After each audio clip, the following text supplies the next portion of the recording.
Hello and welcome to Dr. VGP Talk Show.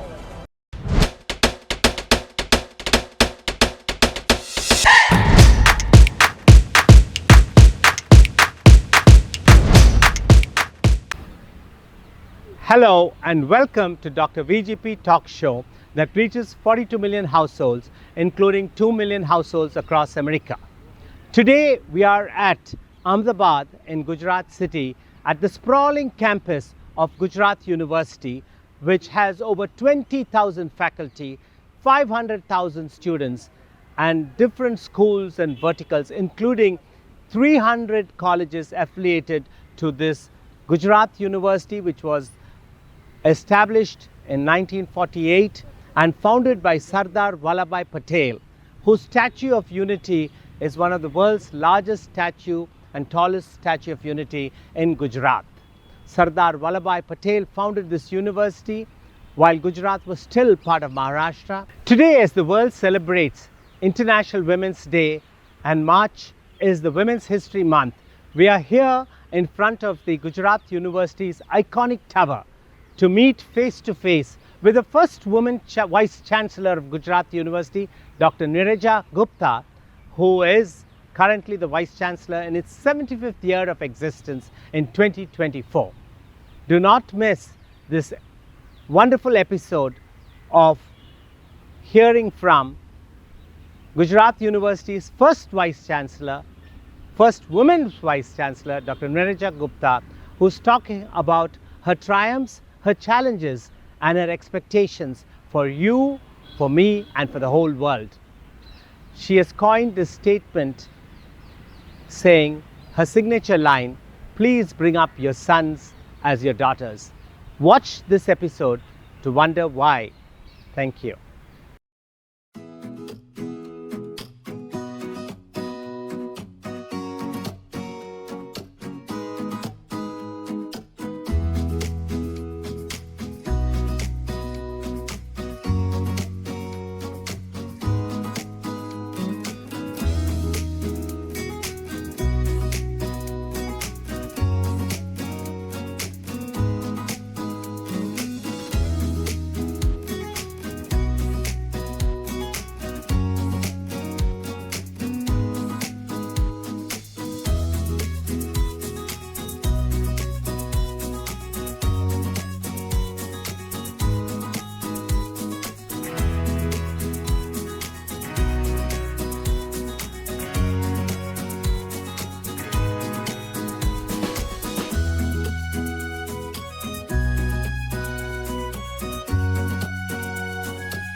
Located in the heart of UNESCO World Heritage City, Ahmedabad, Gujarat University, with more than 4 lakh national and international students, makes it a large and inspiring place to work and study. 270 acres of lush green eco-friendly campus in conjugation with new knowledge and ideas. University meets societal challenges through strategic investments in education, research, creativity and entrepreneurship.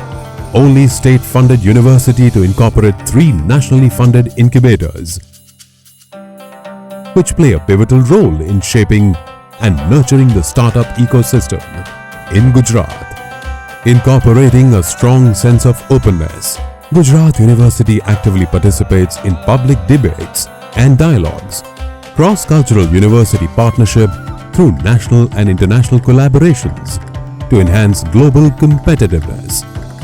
Gujarat University offers a rare combination of elite academic performance and integrated learning environment, thus making Gujarat University a sought-after institution, which has proved its ingrained motto of Yogaha Karmasu Kaushalam.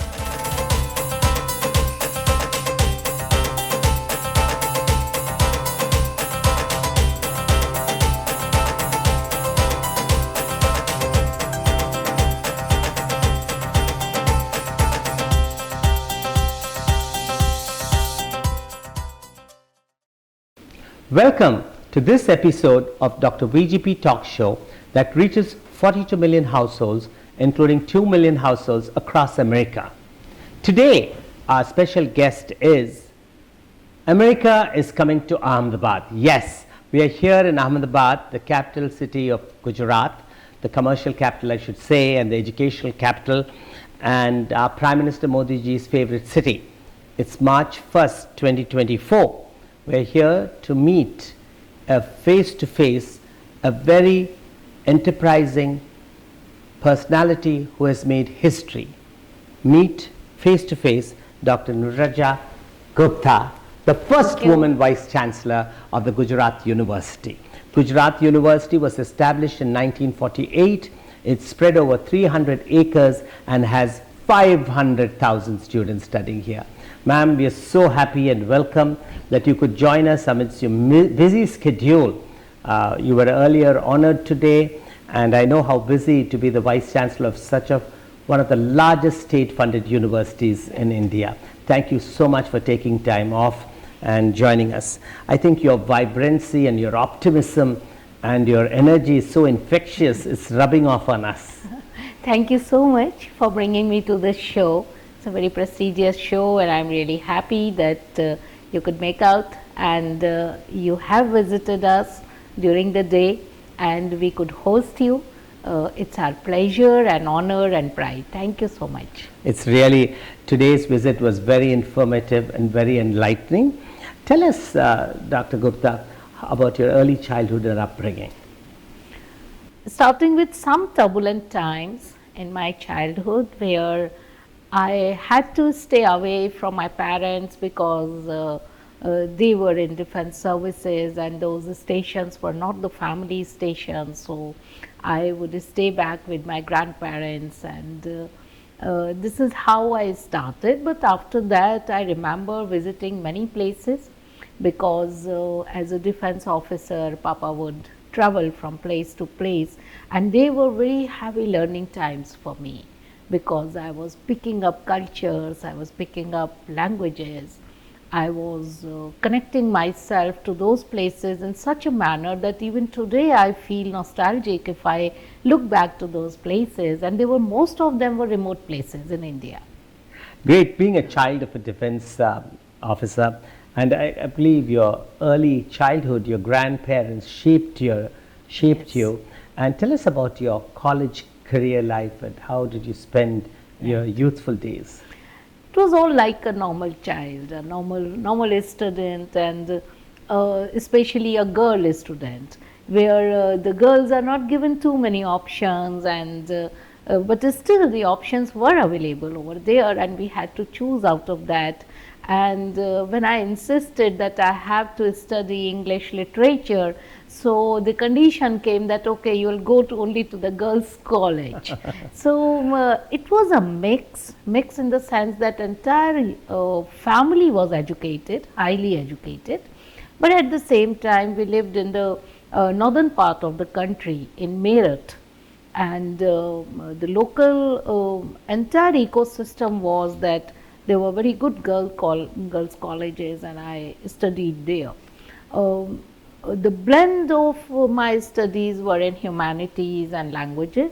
So I studied Sanskrit, psychology, Hindi, English, political science, many subjects. What a wonderful blend. I mean, it's rarely you come across an administrator, vice chancellor who specializes his academic interest in English and languages and Sanskrit and humanities. And coming up from Meerut, what were your first pursuits in education? Where were your first career steps? It started as a scholar when suddenly my supervisor fell ill and he asked me. Which educational institution? This was Meerut University. Now it is known as Chaudhary Charan Singh University, right in Meerut only. As a research scholar for MPhil, my supervisor trusted me. He fell ill and he asked me to take classes. Till then I was not sure if I am going to be a teacher or what, because I aspired to be a civil servant and I was preparing myself for that profession only.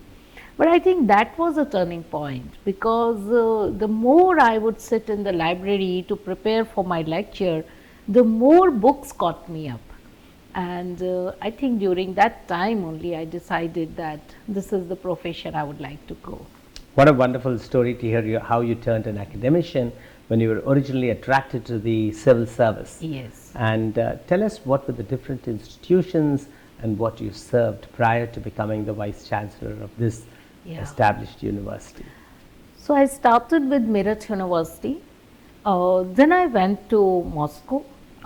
To People's Friendship University, Lubumbashi University. I did my research from there, and while doing research again I taught over there. Then I went to Malaysia and Assam, Mumbai, finally landing up in Gujarat, Ahmedabad.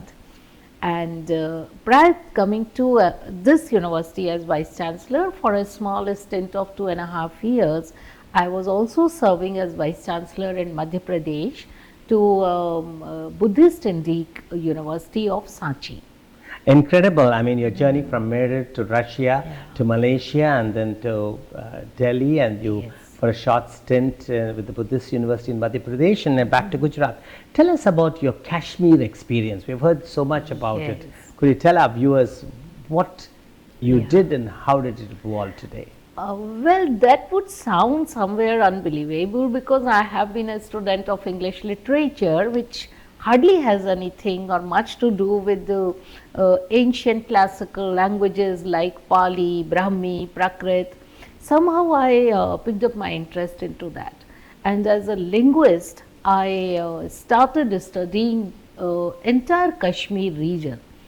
And it went to up to what level that when there was a call for abrogation of Article 370, at that time my linguistic studies, it somehow contributed into understanding Kashmir and its position and its actual, what we say, the indigenous conditions at that time. So these, the linguistic activities, because you would be surprised to know, we think that Jammu, Kashmir and Ladakh must be having some 10 or 12 languages. It has 62 living languages. 62? Yes. Unbelievable, 62. And when you present that entire thing as a plethora to the policy makers, there was so much of disconnect that even they didn't know that these many living languages are there. And then how the languages played a vital role in shaping up Kashmir, the old Kashmir, the new Kashmir and all. And I'm really happy that the present government has taken some very, very needed steps, and now that linguistic study has been utilized. Great to know, Dr. Neerja Gupta, that you had a significant role to play in the abrogation of Article 370. It's interesting. Now, you're heading one of the formidable institutions, the Gujarat University in Ahmedabad, where the alumni were none other than our Prime Minister Narendra Modi and also Gautam Adani. Tell our viewers something about this campus and what are the different schools you have, what are the different courses you offer, and what is today's Gujarat University? I would give the signatures to our Iron Man, Sardar Vallabhbhai Patel, who actually conceptualized this university way back in 1945. At that time, entire Western India was driven from Mumbai, at that time Bombay, and he conceptualized that there should be an entirely Gujarati university somewhere in northern part of Maharashtra province, because that was Maharashtra. So they conceptualized, some mill owners, they joined hands, and finally Gujarat University took this shape. There was a time that entire Gujarat region came under Gujarat University. So it's a very, very legendary, very important, very strong university, and we feel proud that none other than Honorable Prime Minister and none other than the leading architect of modern business India, they are part of our alumni. When we look at the strength of this university, it has a great responsibility, because there are other universities, and after joining here at this position, I can see that they follow us. they look at Gujarat University, what are we doing, how we are presenting our courses, our students, and the thinking process has to be always in the leading position. Wonderful. Recently your theme paper on G20 found a special mention by Prime Minister Narendra Modi in his Man Ki Baat. Could you tell us about it and how did that happen? Right. So, this was a study based on the scriptures because G20 was a huge opportunity to us. Yes. And the major theme what Honorable Prime Minister took over was about India as the mother of democracy. And being a student of scriptures, I have studied Mahabharata very deeply. So much so about 18 times I have read the scripture deeply. Now there were so many mentions about the democratic kingdoms, about their narratives till today, how do we relate with the modern excavations and all.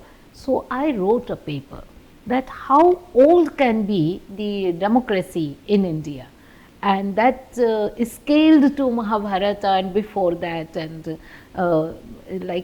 till present day excavations I connected everything, and how it is also mentioned in some of the temples and all. I think that should have interested Honorable Prime Minister. Wow, so you're a historian also, Well. apart from being an academician. Tell us, Dr. Gupta, about the different verticals and schools in the Gujarat University. There are many umbrellas, and apart from engineering, the rest other faculties are offered by Gujarat University. For example, the medical, law, management, commerce, arts, languages, paramedical, performing arts, So what's your faculty strength today? It should cross, see, there is a formation. We have a campus and we have affiliated colleges. So, about 500,000 students are our Wow. present strength, and then the colleges have their own faculties and university has their own faculties.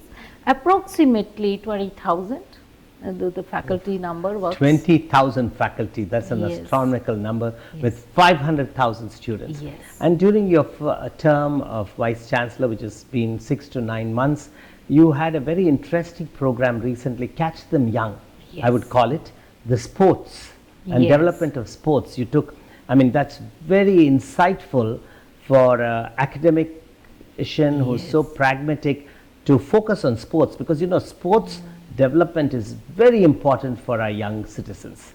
So tell us, what did you do and how many youth and preschoolers who all participated in this sports mela of sorts? You have really pointed out a very well recently finished event. I have been myself a passionate sports person. I used to play badminton. Oh, excellent. It's one of my favorite games. When I joined here, I saw that we have a huge sports complex. So, and if you know, India is a contender for 2036 Olympics. Oh, 2036 Olympics to be held in India. Wow. Yes, and especially in Gujarat. In Ahmedabad. So we need to sensitize the local society. That's what I thought. And with that intention, I wrote a letter to the ministry that we are ready if you have any sports event. And as the luck would have, we had this NIT Jam, that is National Inter-District Junior Athletics Meet, where we cater to 5,700 young athletes, and along with them their coaches, referees, district officers, amounting to up to 10,000. So they were hosted by us, and it was a wonderful experience. Now what do? They select the prospective athletes out of these young people. And this is And all they over the train country? All Is over it? the country. And what Each is the age district, group did you all have it in? most of them were between 6 years to 16 years. Wow. So Catch them young, that's yes, exactly. catch them young, and then they train. Many Olympians like Anju Baby George, Neeraj Chopra, they have been product of this event. Oh, that's And very interesting. This very was for the interesting. first time that Gujarat hosted this, and Gujarat University had the privilege. And I'm so happy to see your bandwidth inclusive leadership and including sports development in your agenda. Rarely you see a vice chancellor taking so much interest, which, you know, sports today is an integral part of the human development of the young people, and it's as equally important to as the academics part of it. Now, tell us what were the new programs you're trying to bring to Gujarat University as it's celebrating its 75th year of existence. Yes. Tell our viewers about it. We passionately, we are bringing Indian knowledge system as the curriculum.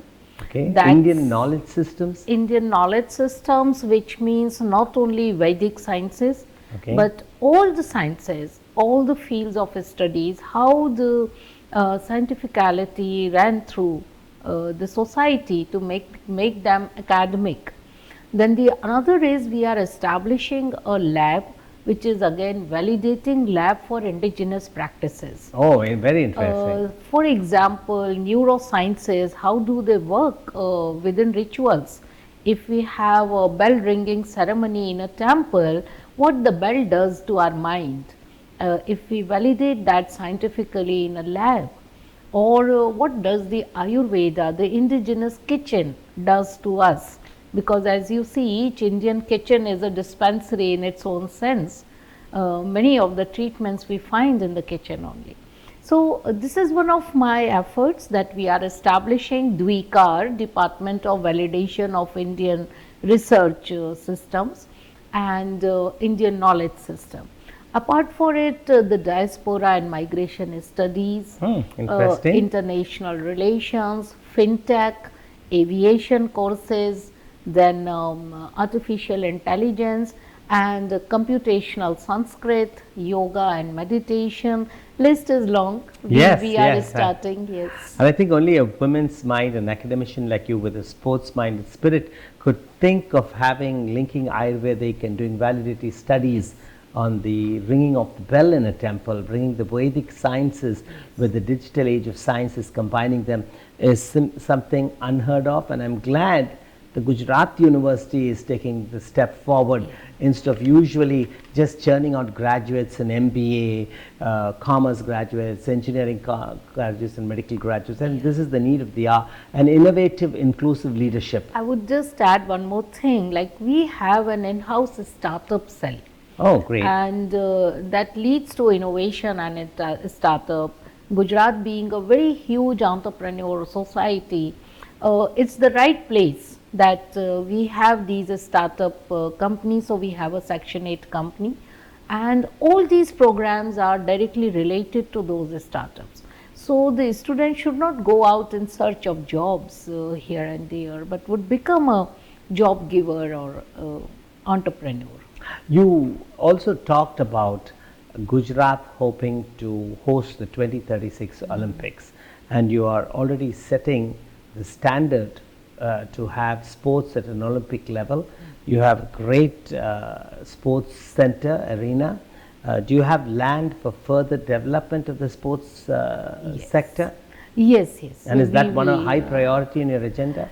We do have land. Right now the priority is that to utilize what we have as an infrastructure, have good coaches, train the young players and a sports person, but we do have land, and if the need be, we would expand that land because we have a huge convention center. How many people can the convention center seat? It has 3 types of auditoriums. The first is as big as 5,000 sitting, the second has more than 2,000 sitting, and then there are the smaller ones about 200 and 400 like that. That's great to know. So you're gearing up for international events. You're having something in July where you have the Buddhist university or center coming here for a festival. It's a very prestigious annual phenomena. It's called Dharma Dhamma. Dharma. It's a mix of Hindu and Buddhist spiritual conclave, but intellectually. And the idea is to invite all those Buddhist circuit countries where the Buddhism is main religion and they practice Buddhism actually. So, entire Southeast Asia up to Japan, and on this side Uzbekistan, Russia, Mesopotamia, Spain, Afghanistan.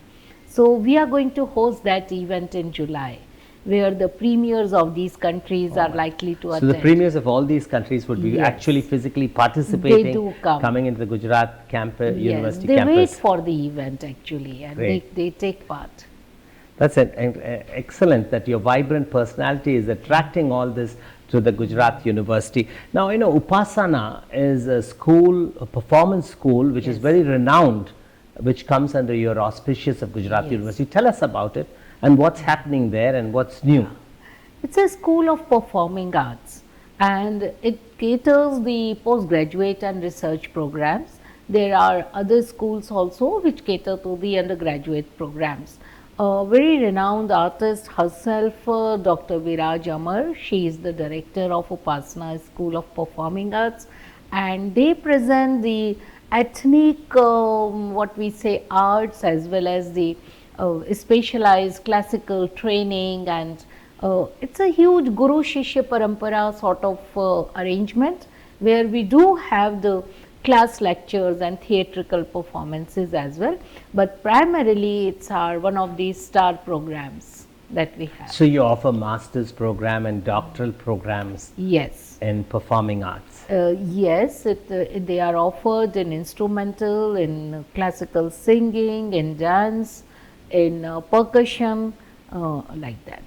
Wow, it's very, so you're a full-fledged comprehensive university offering so many verticals. And where do you see the university in the next 5 years?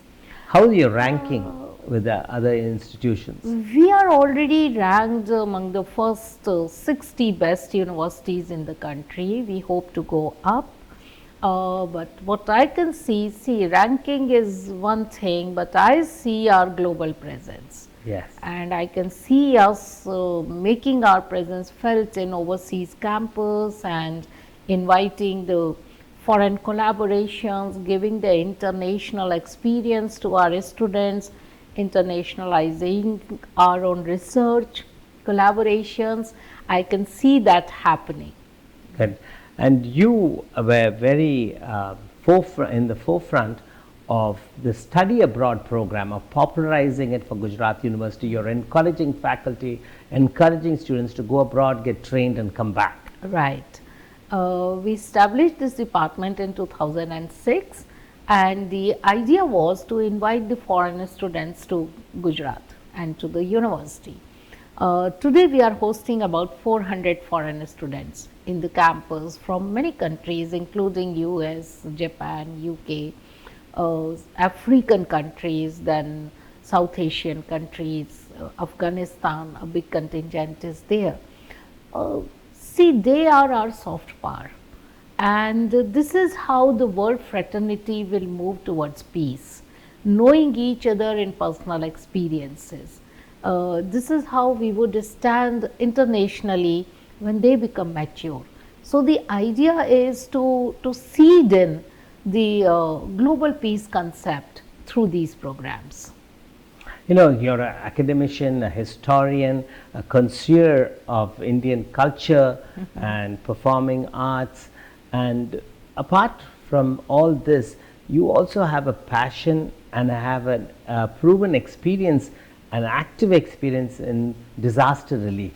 Could you tell us where and how you served it with your regular routine of multifaceted activities and duties? I think that one particular spark I derived from my grandmother. She never stopped herself in showing the compassion. Normally when we see someone in pain, we simply sympathize and move on. But I found her always active in going ahead, collecting people, collecting relief or rehabilitation, even at the age of 89. So I bear that, and whenever there is a calamity, I took the lead and tried to create a group and go there. So I worked in few of the calamities like Gujarat earthquake, like Sri Lanka tsunami. There we went for with the telemedicine, both telemedicine system. Then Kashmir floods, but the major work I remember doing for Uttarakhand flash floods.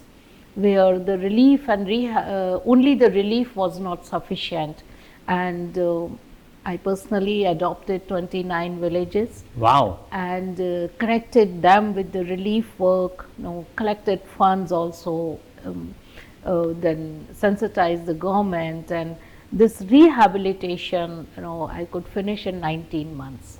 Wow. That's an extraordinary journey and a story to be told.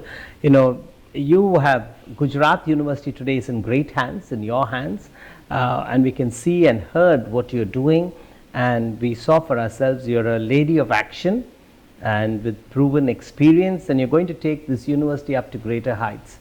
On a personal note, we just heard about your active involvement in disaster relief. Yes. What are the books? Who are your favorite authors? I can read Kalidas as many times as I can.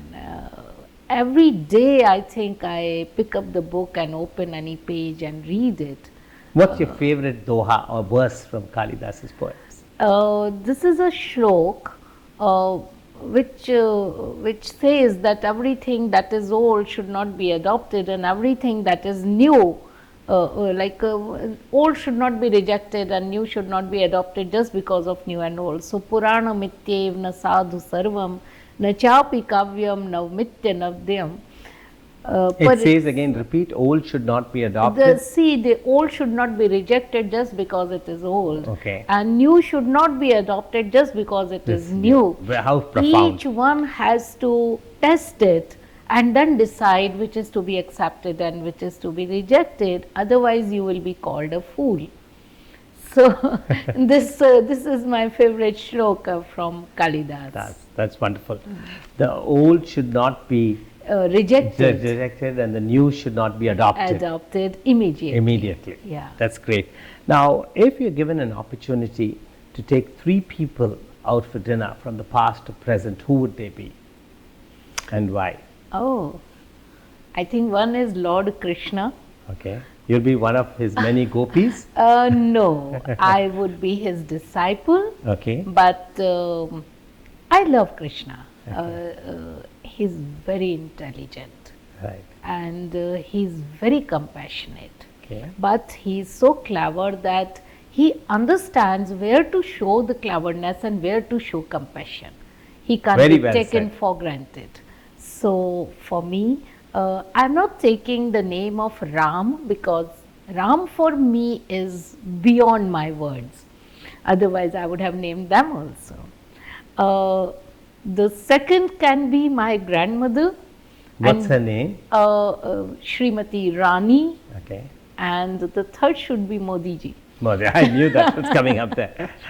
So you just heard the vibrant, charming Vice Chancellor of Gujarat University saying, if given a chance to take 3 people out for dinner, who those 3 people would be? Lord Krishna, of course, is the number 1 choice. Her grandmother, Srimati Rani, and her third choice is none other than the living legend, our Prime Minister Narendra Modi. Ma'am, what do you do in your spare time and passion? I know if you have any spare time. Are you a good cook? Yes, I love cooking. What are your favorite dishes? I cook, basically I love to make pickles and anything in the kitchen, in an Indian kitchen. I love cooking that way, baking, frying, everything. But if you ask me about the spare time, then I stitch. Oh, crochet stitching, embroidery. No, from sewing machines. Even now I stitch all my clothes myself. Wow, excellent. All your blouses and everything. Wow, yes. That's a great accomplishment. So my God. That is my unwinding activity even now. Getting out. Oh, that's really great. I mean, you just heard an academician and historian, Dr. Neerja Gupta. Her outlet for energy and relaxation is stitching, and she stitches her own clothes. That's amazing. Yeah. That's simply amazing. Do you watch movies? Yes, I'm really fond of Hindi movies. Yes, I'm really fond of. Who's your favorite, may I ask, hero or heroines? Hero, today? I think Sunil Dutt. Oh, okay. And actors. Nutan maybe or Madhubala, they're the old timers. Right. I love watching their movies again and again. But yes, and Gurudat, of course. Good, yeah. You see how humane, as though she's so busy, she's made a mark for herself, but Neerja Gupta is like any one of us. She has her passions and she has her favorites in the Bollywood industry.